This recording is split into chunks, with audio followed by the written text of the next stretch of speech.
The ring is a sacred place. For some, it's where legends are born. For others, it's where egos are dismantled. It's where all talk dies, and only truth remains. And within this brutal temple of fists, one man, quiet, calculated, merciless, has turned combat into a chilling form of art. That man is Naoya Inoue, the monster. A name that echoes like thunder in the hearts of his opponents. He's a storm wrapped in humility, a smiling assassin from Japan who lets his gloves do the talking. And when he speaks with his fists, even the boldest go silent. But time and time again, opponents, especially from the West, have mocked him. Some sneered at his size. Others doubted the caliber of his competition. A few even found amusement in mispronouncing his name. But they would all come to know the same truth. Mocking Inoue is like shaking hands with a hurricane. Whether driven by arrogance, ignorance, or simple disrespect, these fighters stepped into the ring thinking they were up against a hype machine. What they found was a nightmare with lightning in his hands, and 2018, a British fighter stood tall and smug. He didn't think much of Naoya. Couldn't even pronounce his name. Laughed it off in interviews. Played the game of dismissiveness, the way many fighters do when facing someone from a region not traditionally celebrated in the sport.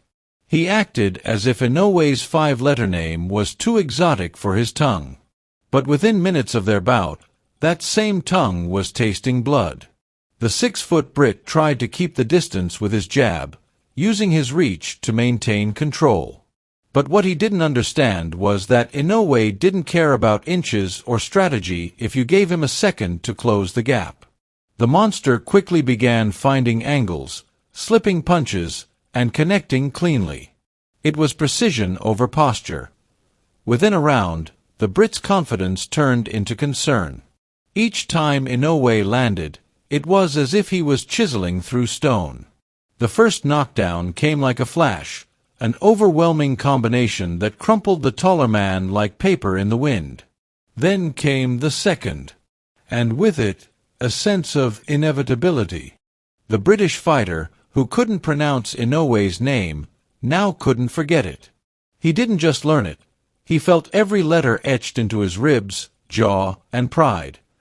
Having dominated the scene in Japan, Inoue wasn't content with being a local legend.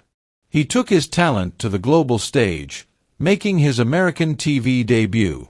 His opponent that night was an American brimming with confidence, certain that the Japanese champion's record was inflated by home-cooked advantages and easier competition. "Has he really been tested?" the man asked. "He's been fighting guys who stand right in front of him. At home. At lighter weights. Has he really faced pressure?" The questions were about to be answered, brutally. From the opening bell, Inoue looked like a man possessed. He stalked his opponent like prey, measuring distance with sharp jabs that landed with pinpoint accuracy. Every punch had a purpose, and each movement built toward something devastating. The American crowd, unfamiliar with this level of precision, gasped with each connection. The sound of leather meeting flesh echoed like gunshots in the arena. By round 2, Inoue had adjusted perfectly. His punches were getting sharper, his positioning tighter. A right hand behind the guard, followed by a monstrous left to the liver, sent his opponent reeling. It was surgical violence. The American tried to rally with pride, throwing wild counters, but Inoue didn't flinch. He stayed calm, composed, and cruel. The third round was a clinic. Left hooks to the body. Uppercuts on the break. Combinations that melted the resolve of a man once so sure of himself. In round 5, Inoue's signature left hook to the body dropped his opponent to his knees. The American got up, but his spirit stayed down. By the 6th, his corner had seen enough. They threw in the towel. Another man had entered the ring with pride and left with pain and respect. But the story didn't stop there. Inoue's journey to dominance was littered with similar tales. Some were just as personal, none more so than his bout with Emmanuel Rodríguez. Rodríguez was confident, arrogant, and his trainer had no reservations about being physical during pre-fight events. At one such event, Rodríguez's coach shoved Inoue's father, who also served as Naoya's trainer. That single act took the fight from professional to personal. Inoue said nothing, but his silence was a storm forming, a quiet before devastation. When the bell rang, Rodríguez came forward confidently. But Inoue didn't meet him with hesitation. He welcomed the aggression with open arms and punishing fists. His left hook was poetry and destruction combined. In the second round, Rodríguez tasted the canvas after one of the cleanest counters Inoue had ever landed. He got up, dazed, only to be met with another ferocious body shot that dropped him again. The look in his eyes was one of disbelief. Nobody had done this to him before. He had never been knocked down, let alone twice in a single round. But Inoue wasn't done. He unleashed a third barrage that ended the contest. Rodríguez never got the chance to recover. Vengeance had been delivered, not in words, but in pain. In July 2023, the stakes rose higher. Inoue moved up to super bantamweight to face the reigning WBC and WBO champion, Stephen Fulton. Fulton was an elite technician, unbeaten, confident, and perhaps overly so. "I've been in the ring with guys like him," he said. "It's just that the fans haven't seen a Japanese guy doing this before. That's why it looks different." The implication was clear. Inoue was no anomaly, just a regional success story with a spotlight. But the fight told a different story. From the opening bell, it was obvious who controlled the tempo. Inoue's jab cracked like a whip. His footwork made it look like he was gliding. Fulton was confused, reactive, and unsure. Every time he tried to engage, he was met with stinging counters. His punches lacked commitment because his confidence was bleeding away with every exchange. Inoue moved like a chess master, always 2 steps ahead. And then, in round 7, the hammer dropped. A thunderous right hand to the jaw dropped Fulton to the canvas. He got up, but Inoue wasn't interested in letting him off the hook. A flurry followed, relentless and brutal. The referee jumped in. Another unbeaten champion. Another myth dismantled. Yet, of all the battles Inoue faced, none tested him quite like Luis Nery in May 2024. This wasn't just a title defense, it was personal. Nery had become a villain in Japan, not just because of his 2 failed drug tests or his weight misses, but because he had humiliated Shinsuke Yamanaka twice. For Japanese boxing fans, this fight wasn't about belts. It was about justice. Nery came in cocky, as always. Unapologetic. Arrogant. The fight started in chaos. Inoue, often a slow starter, rushed in with aggression. But Nery, always dangerous, landed a massive left hand that dropped Inoue to the canvas for the first time in his career. The Tokyo Dome gasped. The monster had fallen. He stood up, dazed but composed. What followed was not panic, but perfection.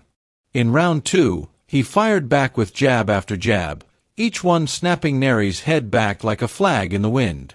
A left hook to the liver dropped the Mexican hard. Nery stood up, but the power dynamic had shifted. The crowd, once shocked, was now ravenous. Round 3, Inoue had turned the tide completely.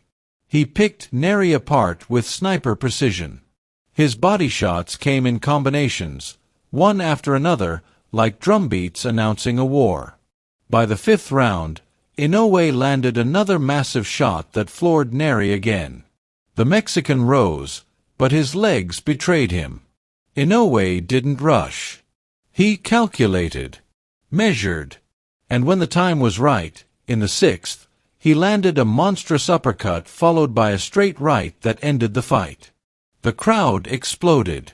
The revenge was complete. The monster had risen from the canvas and reminded the world why he was feared. But these weren't isolated incidents. Inoue's legacy is filled with such stories. Back in 2016, he defended his junior bantamweight title against Warlito Perinas. There was no warm-up period. Inoue charged forward like a predator spotting weakness. A crushing combination dropped Perinas almost immediately. He rose, unsure of where he was, only to be battered again. It ended swiftly, a violent dance of dominance in front of a roaring Japanese crowd, and 2021, Inoue faced Aaron Daipine, a Thai fighter known for his granite chin and never having been knocked down or bloodied. He walked into the ring confident. That confidence evaporated when Inoue touched him. With each round, Inoue became more aggressive. Daipine's face, once calm, turned into a mask of confusion. He began to bleed. His body absorbed Inoue's shots like a slab of meat absorbing bullets. The Thai fighter, once proud and iron-willed, began to run. Survival replaced strategy. The referees saw the writing on the wall and stopped the fight. Inoue had broken another man who thought he was unbreakable. And finally, in 2025, came the shortest but perhaps the most ruthless demolition. His opponent was Ye-Jun Kim, a muscular Korean fighter who believed raw strength would be enough. From the walkout, Inoue was emotionless, focused. He wasn't there to entertain. He was there to end it. Kim came out fast, swinging heavy, but Inoue's counters were like lightning bolts. At one point, Kim taunted him, mocking him in the middle of the ring. That was the final spark. Inoue exploded with a combination so violent, so devastating, that Kim collapsed in a heap. 20 seconds of fury erased minutes of arrogance. Another lesson learned the hard way. Across weight classes, across nations, and across years, Naoya Inoue has done what few can. He has brought elegance to brutality. He has made boxing an art form. But most importantly, he has proven that it's not where you come from, it's what you bring when the bell rings. And Inoue brings a nightmare wrapped in a smile, when the world doubts him again, and it will. Let this serve as a reminder. You can mock him, mispronounce him, or underestimate him. But once the ring closes and the bell rings, Naoya Inoue doesn't just fight. He punishes. He erases disrespect. And he makes believers out of doubters. Every single time.